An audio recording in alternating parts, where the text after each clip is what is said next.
Yeah, so Seth, before should have done this before I press record, but I can cut it out. Please help me with your last name. Just love to be able to get that right. Tabatznik. Tabatznik. Tabatznik. It's a strong name. It's Eastern European. My grandfather used to tell the story that he was the only person who could spell the name correctly when they were fleeing from Belarus just before World War II. And everyone else spells it with a CH. So there's only one family in the world that spells it TZ, because apparently my great-grandfather knew how to spell. So he carried that with him when they fled Belarus. Yeah, well, that's the story that I was told. It's a good story to carry. Mm. And you're carrying some others, right? And I'd love to hear a little of what's alive for you right now. What's your current story, Seth? My current story. Well, what comes up as you first ask that question, because there's so many different ways to answer what one story is depending on the context. Right now, I see myself as a custodian of wealth, a custodian of land, and that those privileges were gifted to me in this life to use as a tool for transformation. So I'm looking at how I use my wealth, use my networks around wealth to really to transition towards economies that support life on Earth, and knowing that there's a history to what is wealth accumulation, and a story that's carried with all wealth, in terms of how that was somehow stolen or achieved, and knowing that really what's needed at this time on Earth is to put all the resources that we have taken from the earth and from others and put them back. And then really the tricky part is working out how we do that and over what time frame that's done in the most nourishing and healthy way. So that's a short version of what's alive for me right now. I'll pause there and see where you want to go with that.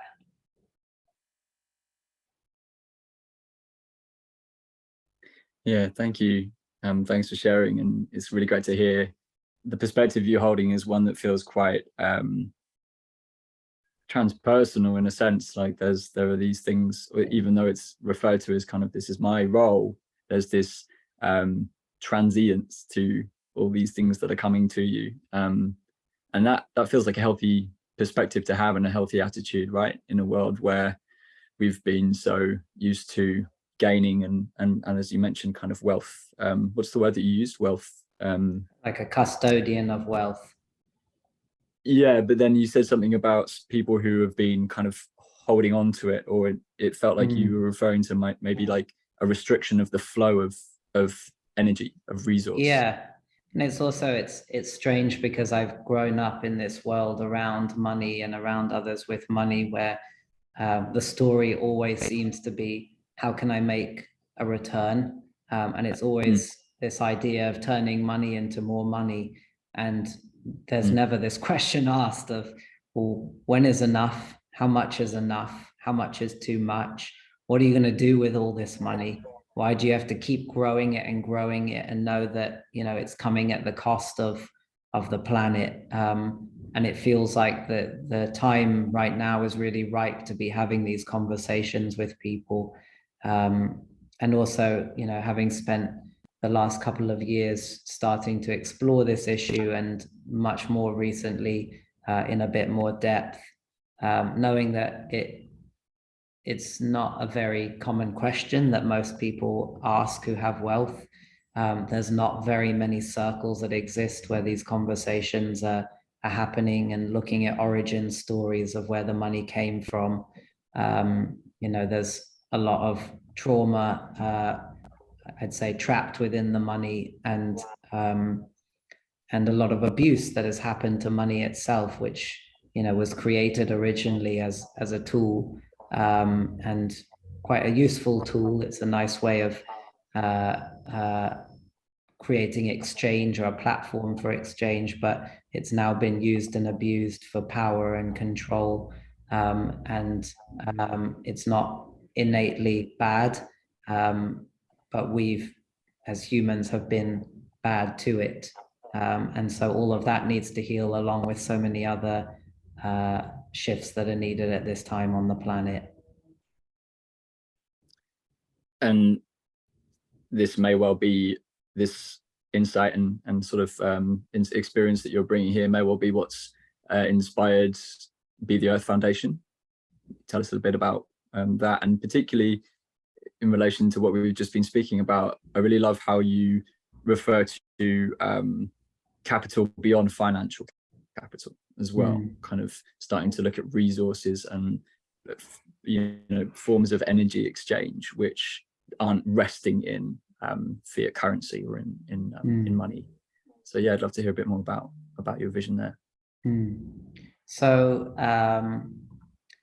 I guess prior to starting Be the Earth, my family has a philanthropic foundation called Bertha Foundation, and it has a focus particularly on human rights, and more recently also earth rights. And I was a little bit involved with that for a while. But also part of my own journey has been carving out my own path, and knowing what I can do with the resources that I'm custodian of and have more influence over. And about 3 years ago, I was actually in Australia around the Byron Bay area, which has been also a very potent place for me in my life of birthing new concepts. And what came to me was that I really needed to align all of the capital that I was a custodian of and unite it under one vision. So whether or not the capital was philanthropic, or whether it was impact investing, or whether it was my networks or land that I was a custodian of, it all needed to have one vision. And really that vision came from the premise that the current economic system that dominates our planet, which is capitalism, prioritizes profit ahead of anything else. And so in order to flourish as a species on this planet, the concept is that we need regenerative economies that prioritize life ahead of profit.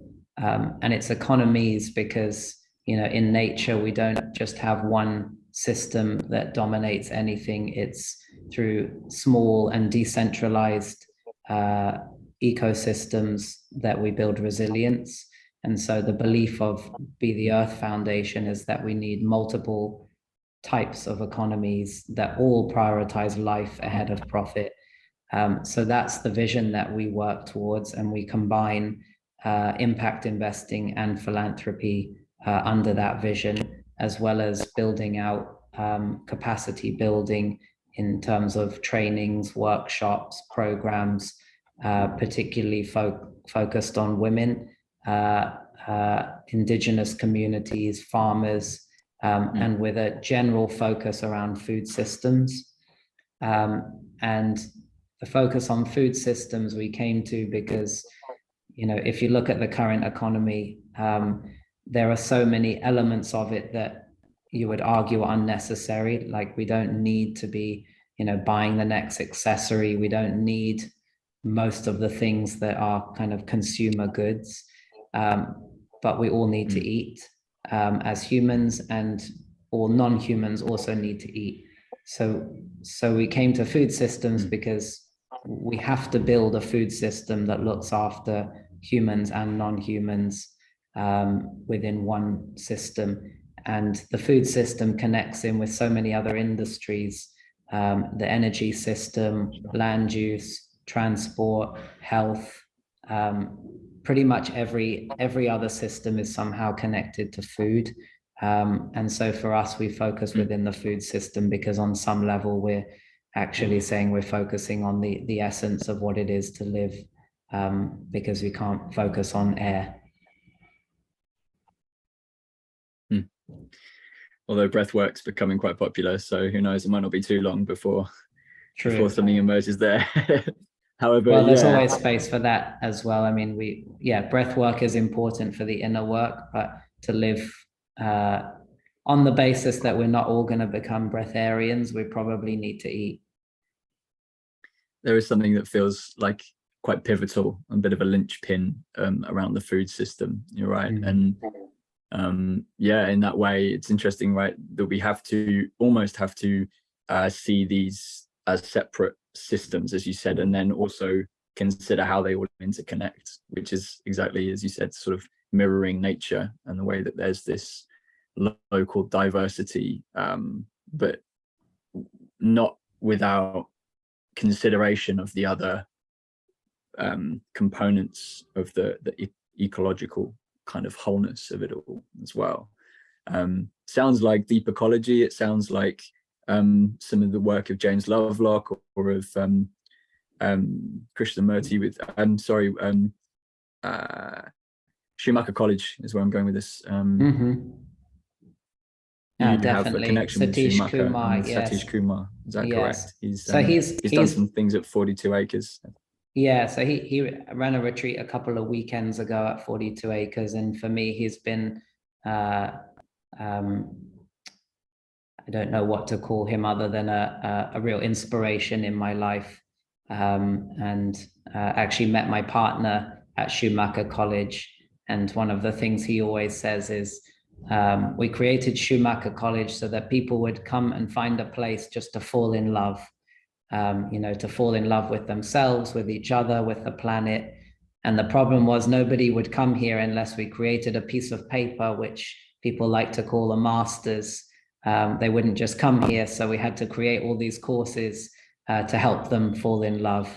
And for me, that was a place that I fell in love with my partner and with him and the philosophies of what Schumacher teaches through the root of the Small is Beautiful book that the school is based upon.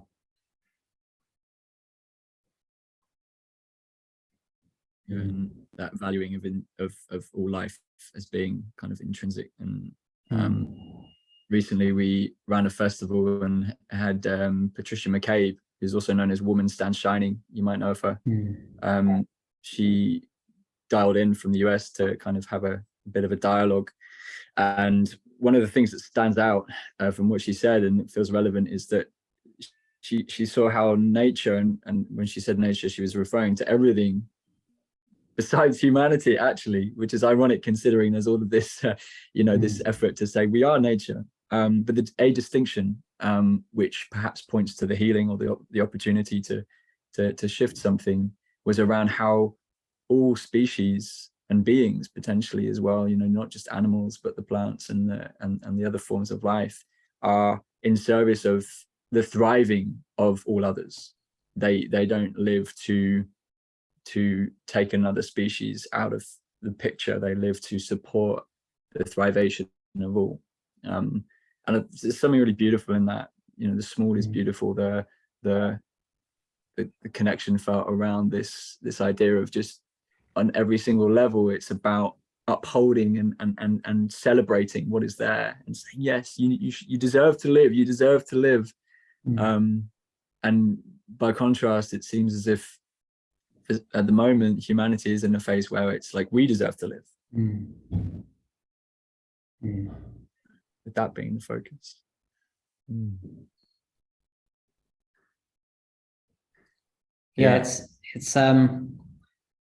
It came up for me on the weekend and around like what life is and how we're biologically programmed for life in some ways.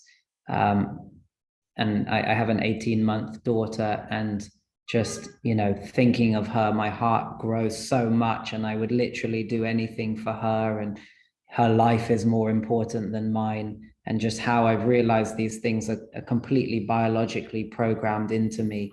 And I see myself as her. She is part of who I am.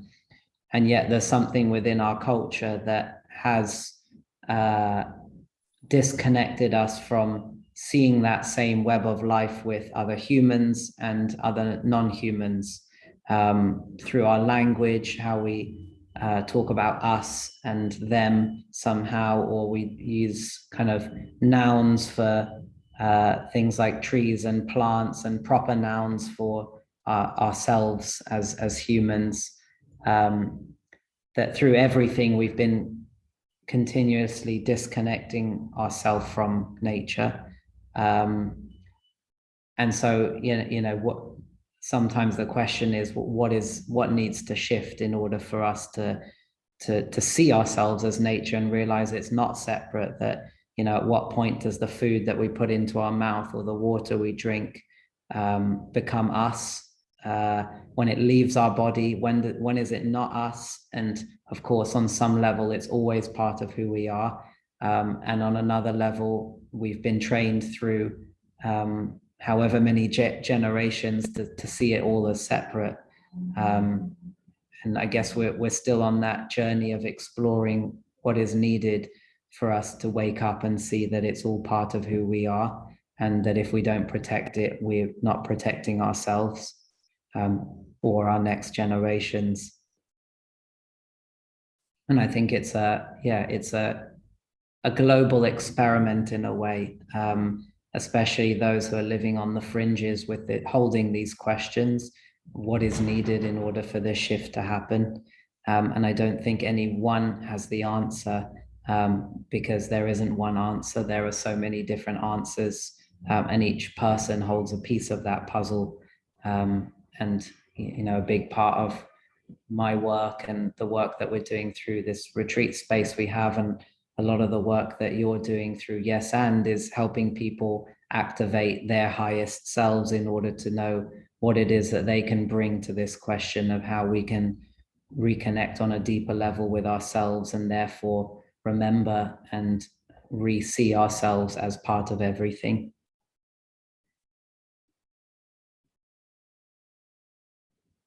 For sure, yeah. And so a lot of the time that you were just speaking, and there was this sense inside of like, where to from here, or as you mentioned, where is the shift?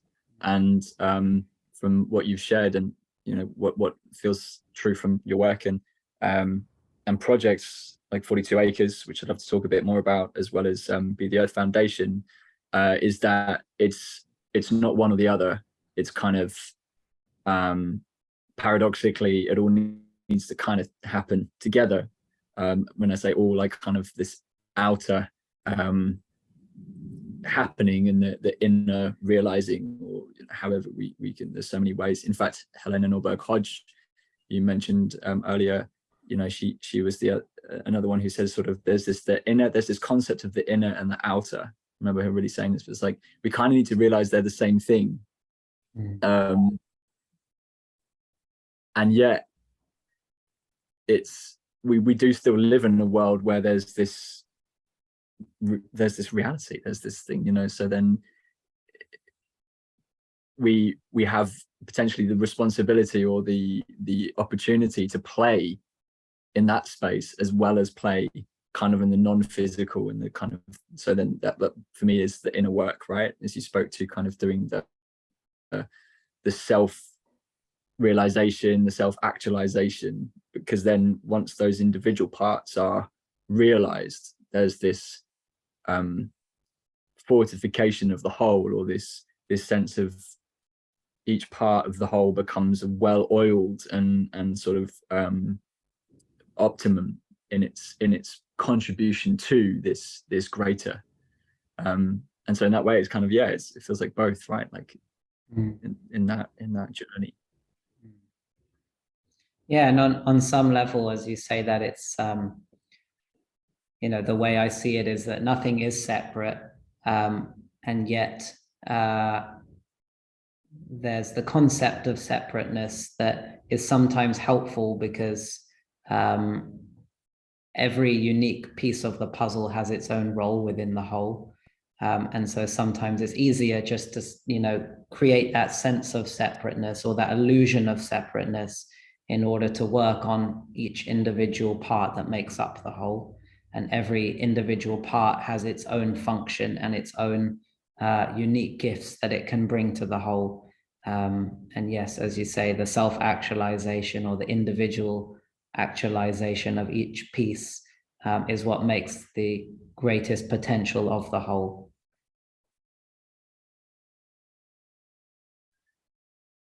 Yeah. So we need each other, right? We if we can realize that, there is this interdependence within our species, but then within kind of the greater ecology as well. However, it feels as if the arena to currently bring some healing or some clarity to is within the human race itself, right? So community, the work, as you said, the sort of that we do is holding space for others to go on this journey to really connect to that values-based inner knowing of what is true for them and what that can, allowing that to come through. And so yeah, we're excited to be bringing that work to 42 acres. It's a really amazing place. Those who are listening or tuning in for this, check it out. It's a regenerative well-being estate, and on every level, regenerative in terms of your energy, right, and regenerative in terms of the work of coming in, it being this space conducive to rest, and then to kind of opening up a little bit more for that introspective work, whilst also being nourished in the environment. And that's what I can say without even having been there. So I'm really excited to be coming and experiencing that. But yeah, we'd love to hear a bit about the journey with that. So kind of where did the vision come from, and yeah, between now and where we're at today with it. Great. So really excited to have you joining in, and look forward to meeting in real life. And yeah, I think the birth of 42 acres was actually came from my sister, who set up our family foundation, as I mentioned before, Bertha Foundation. And her insight, she's quite a seeker and is very much, went on a lot of retreats for her own personal journey, and felt within the activist community of change makers that there was and still is a lot of action of how can I change the outside world? How can I fix this policy? How can I fix this company? And everything that is broken in the world, and everything else, once that changes, I'll be happy within myself. And myself and my sister have a different view around that, which there's nothing wrong with that view.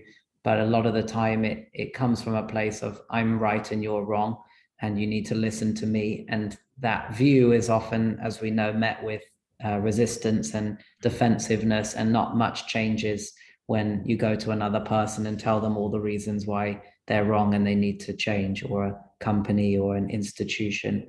And so really the birth of 42 acres was creating a space for people to come and do the inner work, to practice compassion, understanding, self-love, through a variety of different retreats and practices, because there's no one way to achieve all of those things.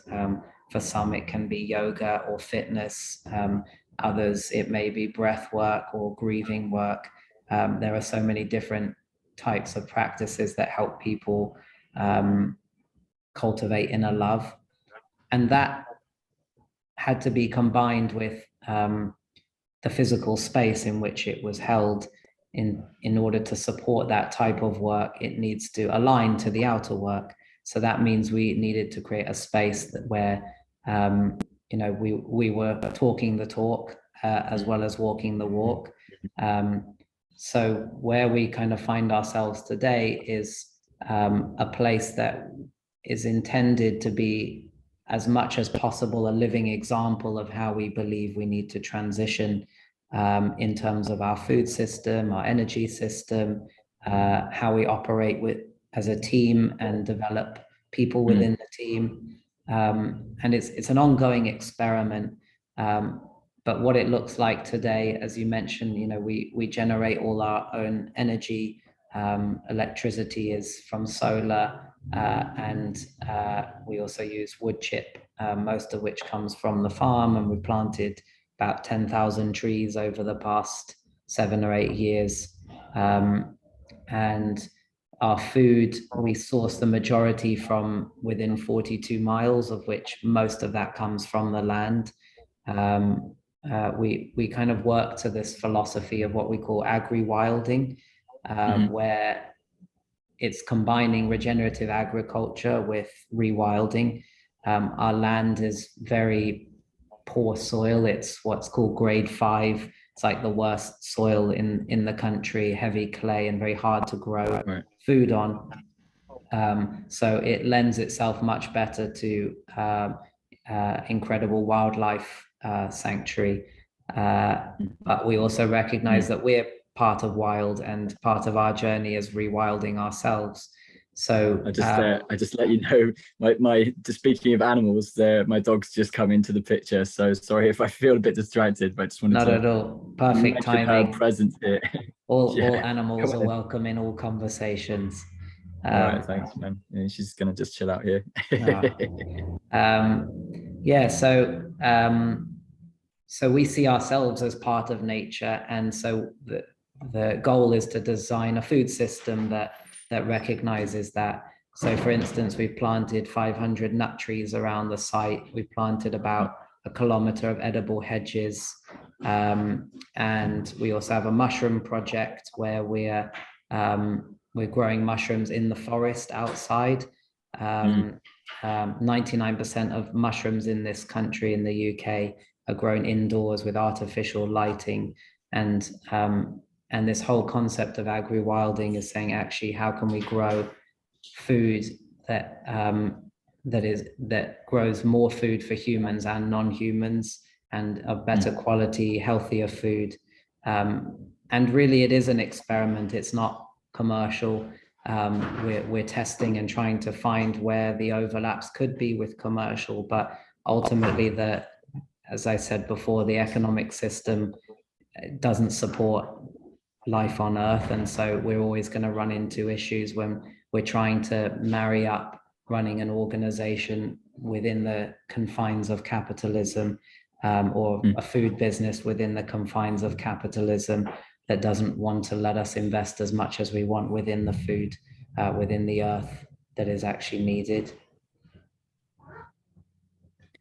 Yeah.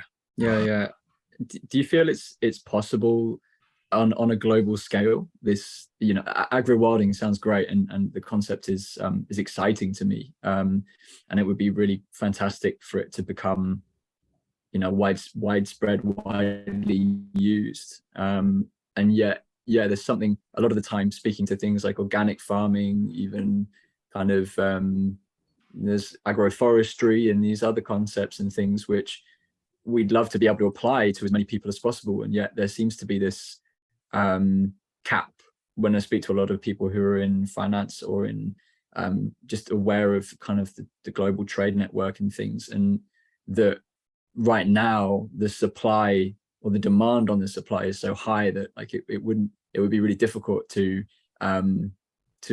create a really naturally centered such as agroforestry seems to be, agri-wilding seems to be, system of food production which could sustain larger numbers of people. And is that part of the point, that actually it's a very local type of activity, and therefore it needs that kind of localization of community, would you say?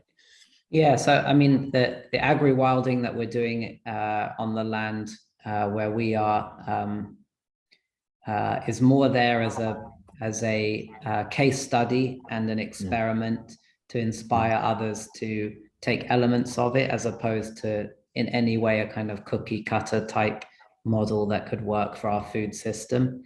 There are certainly elements of it that could work in other places, on the margins or poorer lands. I don't think the current economic system would ever favor, doing agri-wilding everywhere in its current conditions. But I think our ultimate view is that the whole world is really changing, and to depend on food from all over the world in 10 to 15 years time is unrealistic. So, growing as much food as we can locally seems to be the best bet in some ways. If we want to continue living as a species into the future, is actually we have to do things that are not economic today. And I'm very privileged, and we're very privileged that we can kind of have experiments like this. And I recognize that's not the situation of most farms and farmers. But because I have that privilege, it's something I feel that I have to do, and that I want to do. And there are many others in my situation, as I said before, around wealth holders that don't need to be profit maximizing, making a lot of money. They have enough. And it seems crazy that their primary goal is still to try and make more and more and more money, rather than build a resilient food system for not only themselves, which on a selfish level would be great to do, but really for nature and for others local to them, which is also on some level a selfish thing to do, because without that, we're in real trouble. Yeah. And these are the guys who your sister, perhaps has a little bit more of a right to kind of wave at and say, hey, wake up, right? Like maybe it feels like underneath a lot of this activism, from my experience or just perspective, would be, it's this, it's a hurt place, right? Like it could be a bid to try and connect with this person, because as you've shared, you have a similar idea, but perhaps a different approach to reaching these people, and it might be seen to be slightly more meeting in the middle or dancing in their arenas to find a way that we can work together to see the kind of the usefulness of all of these perspectives, the kind of the things that we should carry with us, whilst also acknowledging the things and the attitudes and the approaches that could be left behind. So yeah, good, really, really amazing and very inspiring, both you and your sister, and the work that you've done and continue to do with 42 Acres and Be the Earth. And I'm curious as to if there are any other projects or ideas in the pipeline that you'd like to share a bit about, or what's next for what you're doing or what Be the Earth is doing. I think that the thing that I started with around wealth and privilege is really the area that I'm drawn towards, that and it may be through Be the Earth, it may be through another platform, but it's really around having these kinds of conversations with those who need to shift the most on some level, or want to shift the most but don't fully have permission from society, or don't have permission from their parents, and feel like I know for myself, although it's an amazing gift to be given wealth, it's also a massive burden and responsibility, and it kind of comes with this sense of like, well, you have to look after it, and it's like, well, I never asked for it, but now that I have it, it's something that actually I feel I can do so much more, and recognize all the reasons why my life has played out the way it has. So just sharing my own stories, and being in connection with others who have a curiosity, especially knowing where the world is going. And I have a certain belief about the end of money or the end of capitalism, and it's not that far away. And I would hate to wake up one day and just think I could have done more with the resources that I was given, and now have this kind of made up number in a bank account that is useless. because really what's needed is to put that money into the earth as quickly as we can.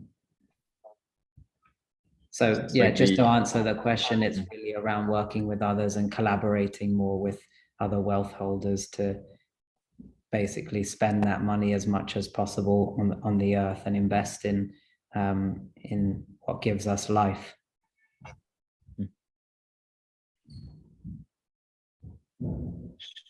Helping the energy shift and change form, right? Like, so as you said, from the kind of the financial and the wealth custodian, from the wealth holder to the wealth custodian, potentially from the wealth keeper to the wealth distributor or something like that, right? That feels like the essence of it.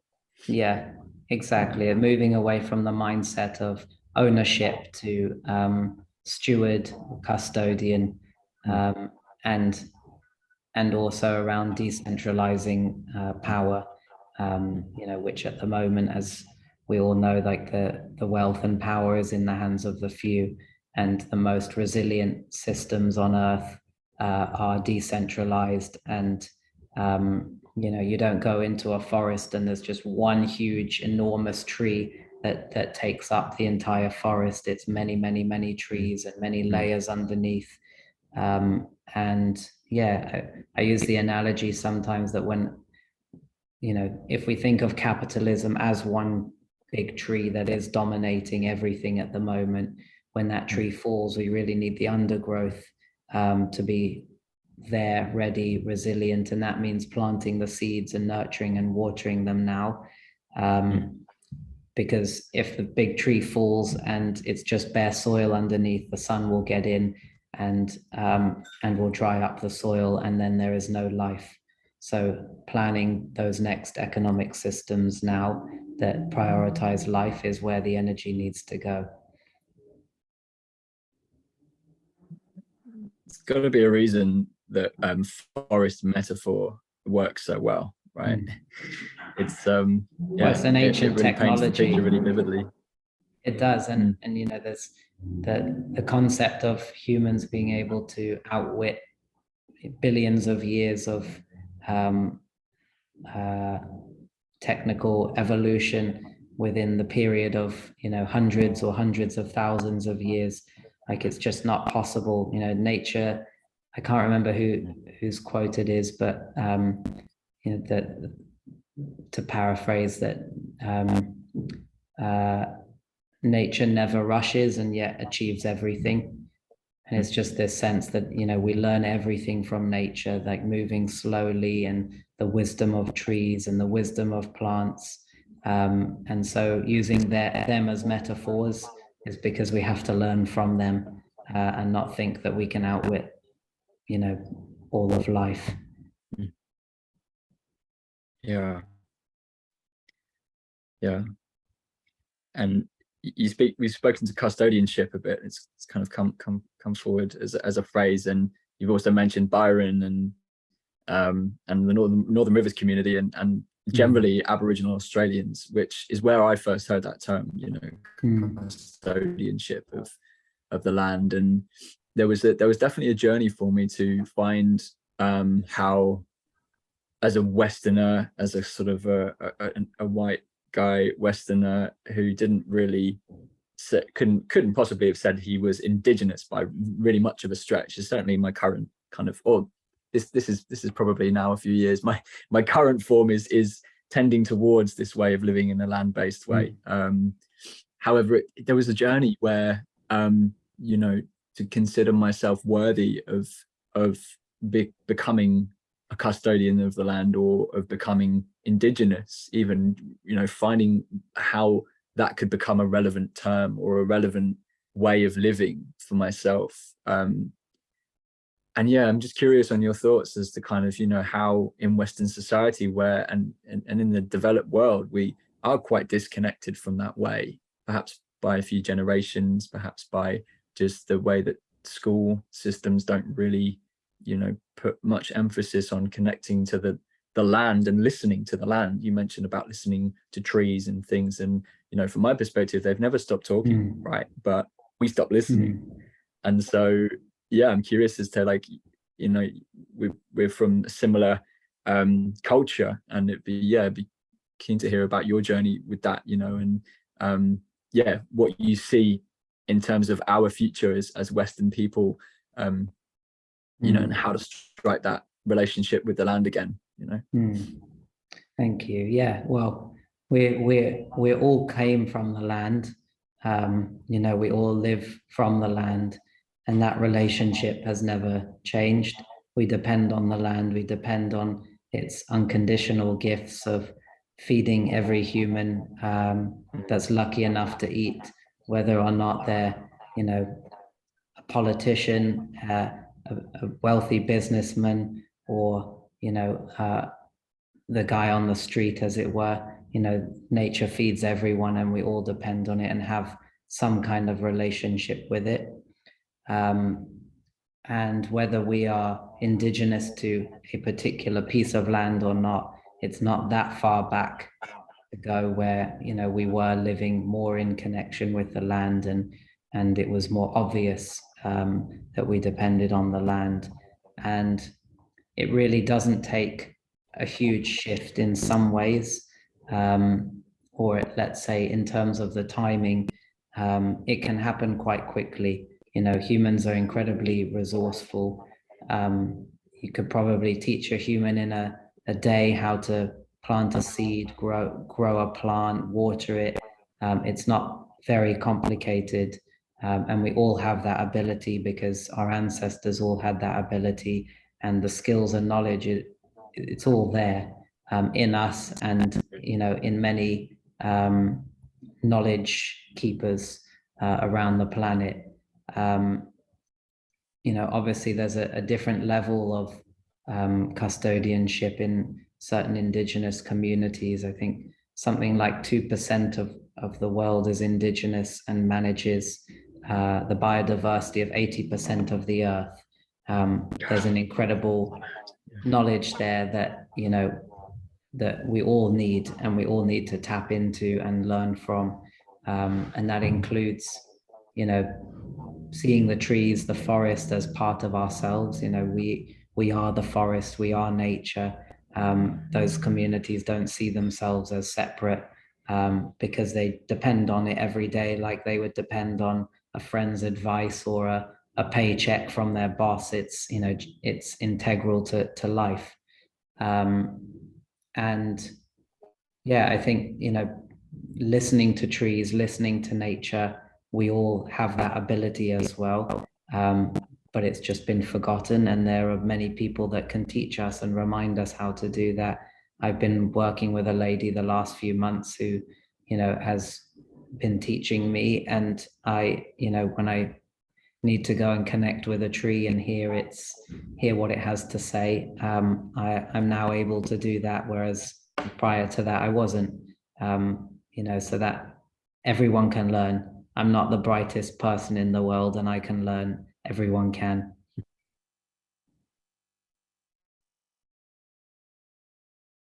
Yeah, beautiful.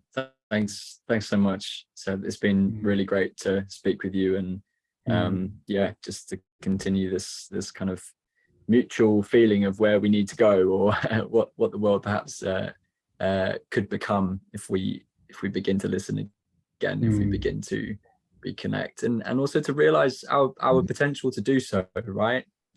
That for us is a big part of it, is reconnecting each of us to our individual potential, and trusting that when we do that, a lot of the time on the way, we've realized our connection to others, and find this natural flow of wanting to just contribute to a world where all life thrives.